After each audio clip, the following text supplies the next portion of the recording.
So hello everyone, and we are going to discuss the chapter 10, which is all about the pipeline. Hello, I'll be covering the concept of parallel processing and how it works in computer systems. Parallel processing is a technique where multiple data processing tasks are performed simultaneously to enhance the speed and efficiency of computing.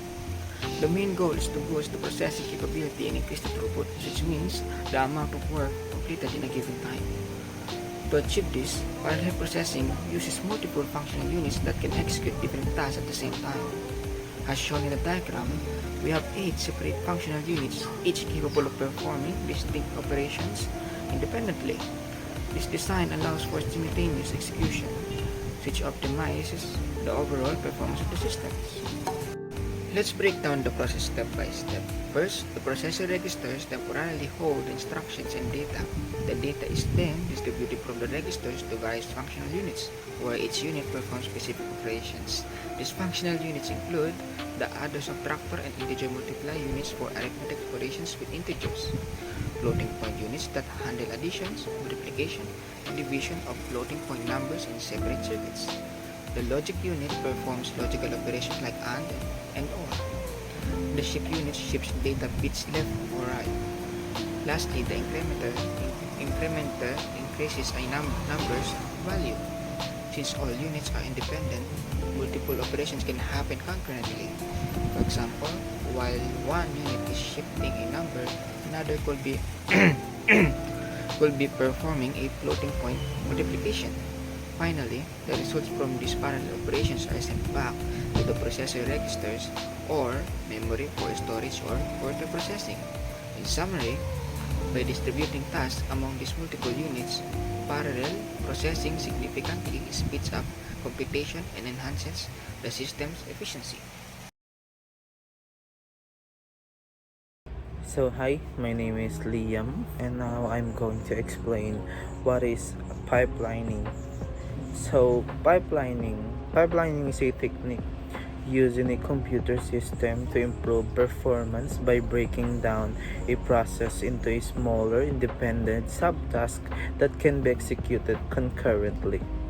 In a pipeline, each stage works on a different part of the task, such as with the register placed between stages to isolate them and allow parallel processing, so divided into different tasks. So this approach increased throughput as multiple operations can be progressed at the same time. So ginagawa lang yun, or dinidivide sila to work properly at the same time. So lahat ng part na yon na dinedivide sila para lang mag-work sila properly and effective, reducing the overall time required to complete the task, para mapadali yung task nila or mapadali yung kung ano ba yung work nila dun. So however, the pipelining also presents challenges such as pipeline hazards, dependency between stages that can disrupt the smooth flow of the operations. So every work meron talagang challenges. That's why yung pipeline din is like meron challenges nga na ayun, especially na kapag interrupt sila, or yung pinaka common is nag-i-interrupt nung pinaka process flow. So I think it calls yung nga sa atin about the lag or the buffering. So common hazards include data hazards, where one stage depends on the result of the previous stage, and control hazards, which occur when a branch instruction alters the sequence of the execution. Despite these challenges, pipelining remains a key technique in a CPU design and other systems, driving efficiency and enabling faster processing. So despite sa mga despite sa challenges or sa mga errors na nangyayari sa pipelining, kino-consider pa din na isa sa pinakamagandang technique yung pipelining pagdating sa CPU design and sa other system kasi napapadali niya yung pinaka-process ng system. So yun lang, thank you. To get a better understanding about pipeline organization, let us consider an example combined multiplication and addition operation. The combined multiplication and addition operation is done with a stream of numbers such as AI multiplied by BI plus CI, where I is equal to 1, 2, 3 up to 7. The operation to be performed on the numbers is decomposed into sub-operation with each sub-operation to be implemented in a segment within a pipeline. The sub-operations performed in each segment of the pipeline are defined as R1 hinihingi niyang input kay AI. Then kay R2, ang hinihingi niyang input ay kay BI. Then, para makuha si R3, R1 multiplied by R2 is R3. Then, si R4, hinihingi niyang input ay kay CI.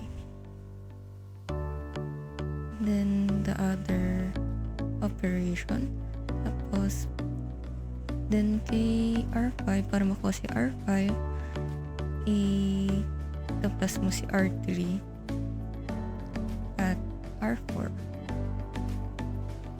Then ayun lang. Registers R1, R2, R3, and R4 hold the data, and the combinational circuits operate in a particular segment. The output generated by the combinational circuit in a given segment is applied as an integer register of the next segment. For instance, from the block diagram, we can see that the register R3 is used as the one of the input registers for the combination adder circuit. In general, the pipeline organization is applicable for two areas of computer design, which it includes the first one, the arithmetic pipeline, then the second one is the instruction pipeline. That's all for the pipeline processing, so let us move on to the next topic.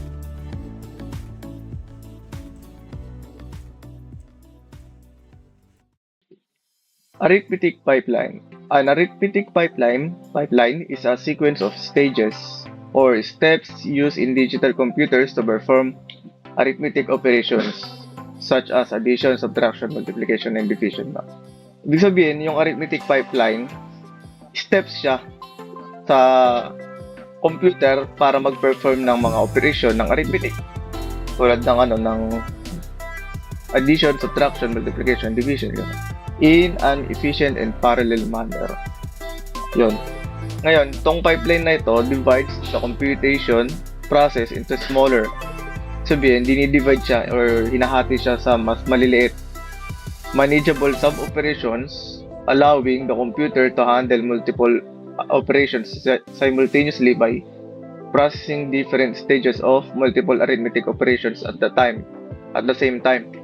Sabihin, inahati siya sa maliliit para makapag-perform ngayon or ma-handle ngayon ni computer na mas maraming operation ng magawa niya ng iba't ibang stages ng sabay. Yun. Ngayon, meron siyang apat na step. Halimbawa, step gano'n ng pag compute ng addition and subtraction ng floating point ng dito sa arithmetic pipeline na ito. Ito, 4 steps of adding and subtracting the floating point. Una, exponent comparison. Itong exponent comparison, titignan niya ngayon yung exponent ni x tsaka ni y. Kung ano ba yung mas malaki. Mas malaki ba yung kay x or mas malaki ba yung kay y, ganun. Ngayon, ano ba yun? Ano ba sinasabi kong ganyan? Hindi ko siya mapapakita ngayon kasi yun yung part ng susunod na reporter. Ipinapakita ko lang sa inyo yung broader perspective kung paano siya titignan, ganyan. Paano yung computation niya. Pero kung i-visualize nyo siya ng sinasabi ko lang, mahirap. Kasi wala akong example eh. Kasi example yun nung susunod na magre-report. So, ito, pinapakita ko lang sa inyo, in-explain ko lang sa inyo kung ano ba yung 4 na step na yun. So, ito una, exponent comparison. So, titignan mo yung kung anong mas malaking exponent. Yung na kay x ba o yung na kay y. Ngayon, kung mas malaki yung kay x compare kay y, halimbawa, doon ka na papasok sa number 2. O kahit naman sa kanila mas malaki. Ganun, basta pakita mo lang kung sino yung mas malaki sa kanila at yung mas maliit. Para makapunta ka ngayon sa 2, manti sa alignment. Kasi i-align mo ngayon yan. Ngayon, pagdating sa y, kung halimbawa, mas malaki nga si x kaysa kay y, yung exponent niya, so yung si y ang i-align mo. Yung mantisa ni y ang i-align mo. Kung halimbawa ay 0.85, halimbawa yung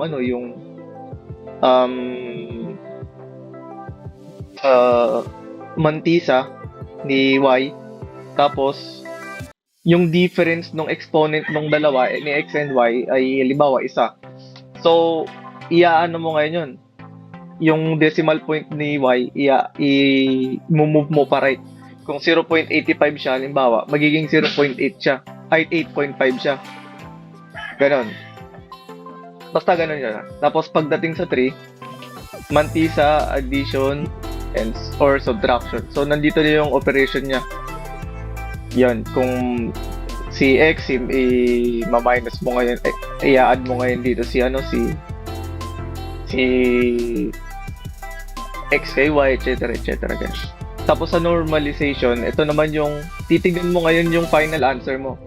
Kung pasok ba sa between 1 to 10 yung between 1 and 10 yung sagot mo. Kasi pag halimbawa lumagpas, umabot na ng 12. So dapat mo i-normalize yun. Gawin mong 1.2 something ganun. Kasi para lang pumasok siya sa 10.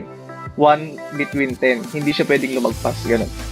So, yun lang po. I-explain po nung next reporter natin yung mas detailed kung ano ba yung 4 na yan. So, yun po. Thank you. So, arithmetic pipeline flow chart. So, yung pinaka-goal natin dito is makuha yung result ng A and B. Yung normalized result niya. So, given natin yung A, yung 0.9504 multiplied by 10 raised to 3. And then yung B na 0.8200 multiplied by 10 raised to 2. So, may tayo, 4 na segment para makuha yung normalized result ng dalawang yun. Yung dalawang given na yun. So, segment 1, which is compare the exponents by subtraction. Segment 2 is align the mantisas. And segment 3, add the mantisas. Segment 4, normalize the result. So, syempre, segment 1 muna tayo. So, i-compare natin yung exponents and kailangan natin yung i-subtract. So, yung dalawang exponents dito is yung 3 and then yung 2. Nakikita nyo sa given. So, bakit kailangan natin i-compare yung dalawang yan? Kasi, magkaiba sila. So, kailangan natin silang i-minus. So, ito, 3 minus 2 equals 1. So, para saan gagamitin yung 1 na yan? Ayun yung gagamitin natin para ma-align yung mantisas, yung dalawang to. So, paalala lang pala, yung mantisas is ito, yung 0.9504 and yung 0.8200. So, kailangan natin i-align niya kasi nga, magkaiba sila ng exponents. So, yung 1, ibig sabihin, kailangan natin magdagdag ng isang 0 sa B para ma-align siya dun sa A. So, pag nagdagdag na tayo, magiging na siya. Imbes na 0.8200 siya, nadadagdagan siya ng isang 0 sa harap, which is 0.08200. So, ayun yung segment 2. Na-align na natin yung mantisas. So, segment 3 naman tayo. Add the mantisas. So, pag pinag-add natin yung dalawang yan. So, sum equals to, sum is yung letter Z. So, Z is equals to X plus Y. Yung X plus Y pala natin is yung A and B lang. Parang sinubstitute lang natin kasi A and B yung nakalagay dito sa diagram. So, x plus y, which is yung 0.9504 plus yung 0.08200. So, pag pinag-add natin yan, 1.0324 yung magiging result. So, ayun yung segment 3 yung add the mantisas. Sa last segment at sa segment 4, normalize the result. So, bakit natin kailangan i-normalize yung result na yan? So, kasi nga, yung nag-overlap siya. Dapat, yung 1 na yan, nasa ano yan, katabi ng decimal point, nasa kanan siya. So, pagka nilipat natin siya sa kanan, which is yung normalized result, nagiging 0.1324 na siya. And then, nagtataka kayo dito, bakit naging 4 yung exponent? Kasi nga, minob natin yung 1 sa kabila. So, magiging 4 na yung exponent niya. Parang nung ano din, nung inalign natin yung b. Diba, parang nabago yung ano niya. Imbis na 10.2, kasi nga dinagdagan na ng 0, magiging 3 yung exponent niya. So, ganun din dito sa normalized result. Pagka minob natin yung 1 sa kabila, which is magiging 0.1324, yung exponent niya na 3, nadadagdagan siya ng isa, which is yung 4. So, kaya ayan na yung normalized result, which is 0.1324 multiplied by 10 raised to 4. So, ayun na po. So, hello everyone. Today I will be explaining the concept of instruction pipeline, which is the crucial part of the modern computer architecture. So, when we say instruction pipeline, it is a technique used in the modern computer processors to improve performance. Meaning to say, it divides the execution of an instruction into multiple stages, such as fetching, decoding, executing, and writing the results, allowing multiple instructions to be processed or to be worked simultaneously at different stages of execution. In digital computer, when executing instructions, the CPU typically goes through several steps like fetching the instruction from the memory, decoding it, calculating the effective address, fetching the operands from memory, executing instructions, and finally storing the results. So in simple system, the CPU would perform all of these steps one after another for each instruction. However, this can be slow because there is only one instruction is being worked on at a time.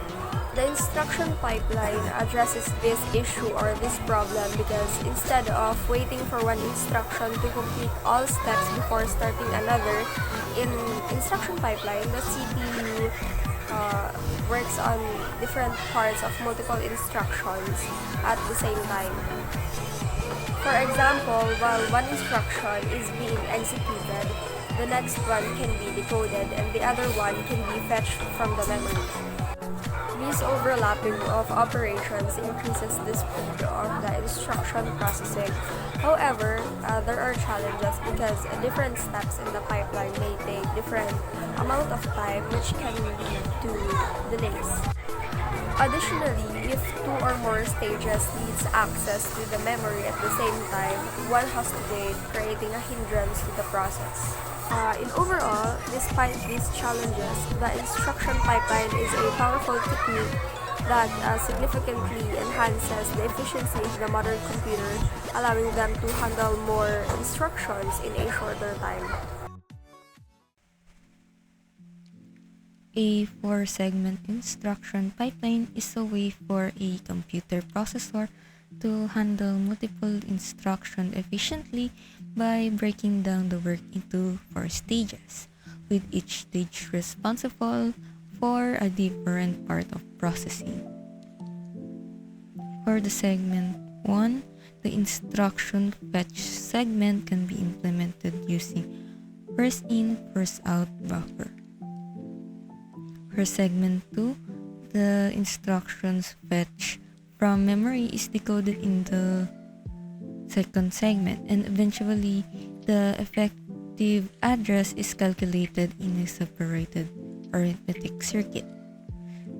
The third segment, an operand from memory is fetched in the third segment.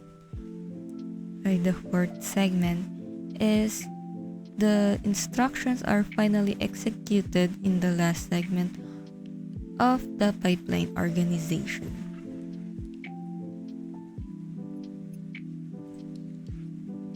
So, para maintindihan pa natin lalo ang 4-segment instruction pipeline, I have here a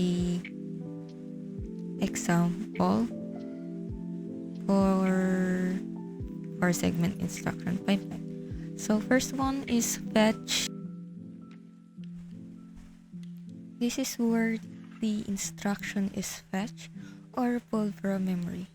Imagine you're grabbing a recipe from a cookbook. You need to know what to do before you start cooking. Second one is decode. In this stage, the instruction is interpreted. It's like reading through the recipe steps to understand what ingredients you'll need and what actions to take. The third one, here the actual work happens. The processor performs the operation the instruction specifies, such as adding numbers or moving data. In our analogy, this is where you're cooking the food based on the recipe. Last one is the write back. Finally, the result is saved or written back to the memory. This would be like serving the completed dish or storing leftovers.